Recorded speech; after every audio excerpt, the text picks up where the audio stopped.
Good morning student. आज की इस वीडियो में हम स्टैंडर्ड इलेक्ट्रोड पोटेंशियल के बारे में पढ़ेंगे, क्योंकि लास्ट वीडियो में हमने यहीं पर इसको छोड़ा था।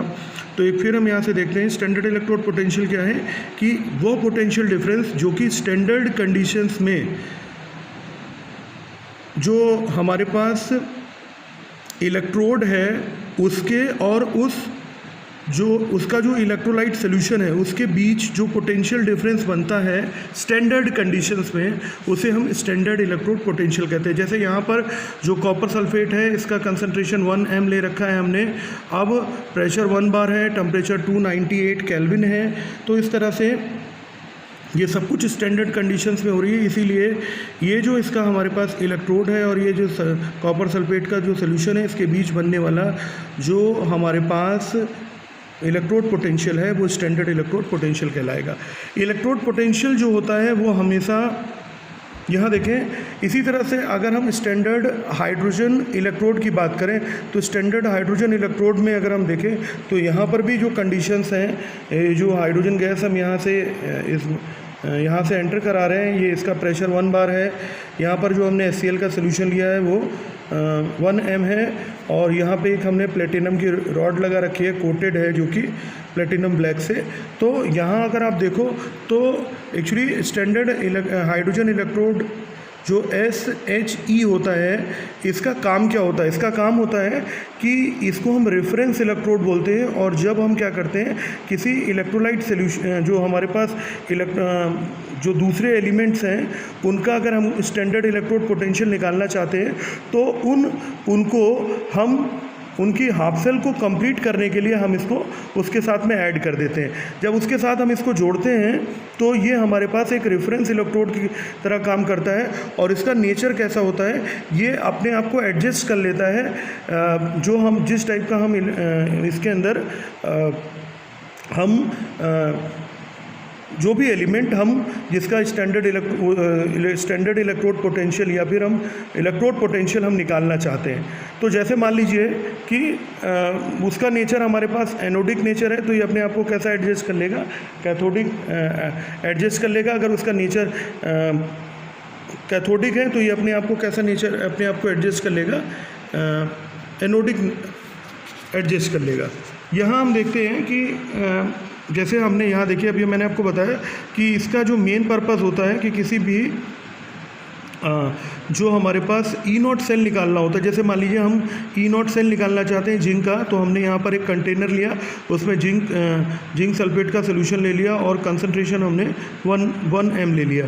और इसी तरह से अब हमने यहाँ पर एक रेफरेंस इलेक्ट्रोड जोड़ रखा है, यहाँ पर हाइड्रोजन रेफरेंस इलेक्ट्रोड हाइड्रोजन जोड़ रखा है। तो अब क्या होगा कि ये केवल हमारी हेल्प कर रहा है इस हाफ सेल रिएक्शंस को पूरा करने के लिए। वापस उसी तरह से सॉल्ट ब्रिज वगैरह लगा दिया जैसे हमने गैल्वेनिक सेल में देखा था। तो अब यहाँ पर जो इसका अपना स्टैंडर्ड इलेक्ट्रोड पोटेंशियल होता है वो 0 होता है। तो जो भी यहाँ रीडिंग आएगी वो जो हमारे पास जो रीडिंग आएगी हमारे पास वो उस पर्टिकुलर जो हमने इसमें सेल ये यूज़ की है, जो रॉ एलिमेंट जिसका हम E0 निकालना चाहते हैं, वो वैल्यू जो होगी उस पर्टिकुलर एलिमेंट की निकल करके आएगी। तो जैसे अगर हम देखें कि हाइड्रोजन का ये 0 हो गया, तो ये जो रीडिंग यहाँ पर आई, ये आई हमारे पास 0.76 वोल्ट। इसलिए हम कह सकते हैं कि यहाँ पर ये जो इसका E0 होगा वो 0.76 वोल्ट होगा। यहाँ पर हाफ सेल रिप्रेजेंटेशन मैंने आपको बताया था, जैसे जिंक के लिए अगर आप करोगे तो उस जिंक के लिए अगर आप करते हो तो सीधी सी बात है कि पहले आपको जिंक का मैंने आपको बताया था कि जो एनोड होता है वहाँ पर हमेशा ऑक्सीडेशन होता है, इसीलिए यहाँ पर जिंक पे जो होगा वो ऑक्सीडेशन हो जाएगा। और यहाँ पर मान लीजिए इसका कंसंट्रेशन 1 m मान लेते हैं, और यहाँ पर हमने एक पैरेलल एक वर्टिकल लाइन जो है ये क्या रिप्रेजेंट कर रही है, सॉल्ट ब्रिज को रिप्रेजेंट कर रही है। और इस तरह से हम इसका जो है वो हाफ सेल रिप्रेजेंटेशन लिख सकते हैं। एक्चुअली इसमें थोड़ा सा कन्फ्यूज़न होता है जब हम कई बार ये वाला फार्मूला लगाते हैं, E0 cell = E0 cathode minus E0 anode. तो मैं इसके लिए आपको अवॉइड करूँगा कि आप इसको ना लगाएं। मैं इसके लिए आपको एक बहुत बढ़िया ट्रिक बताता हूँ जिससे आप इससे के सारे इस तरह के क्वेश्चंस को बिना किसी डाउट के लगा पाएंगे। तो यहाँ हम थोड़ा सा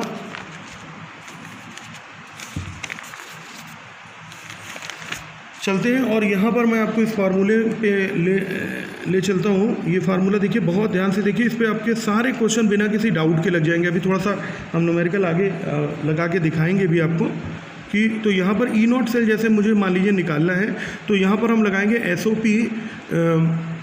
SOP anode plus SOP cathode.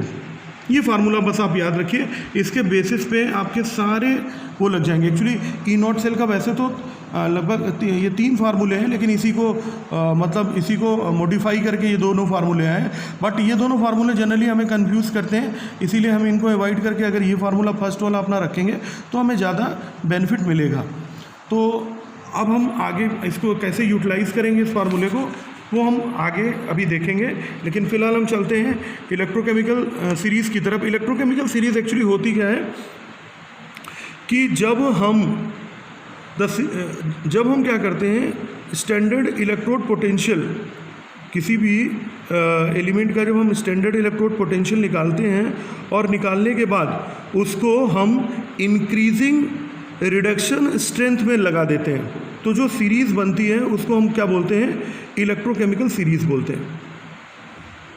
तो यहाँ आप देख पा रहे होंगे कि the series which is obtained when the standard electrode potential of electrodes are determined with respect to the standard hydrogen electrode as reference electrode are arranged in increasing order of their reducing strength।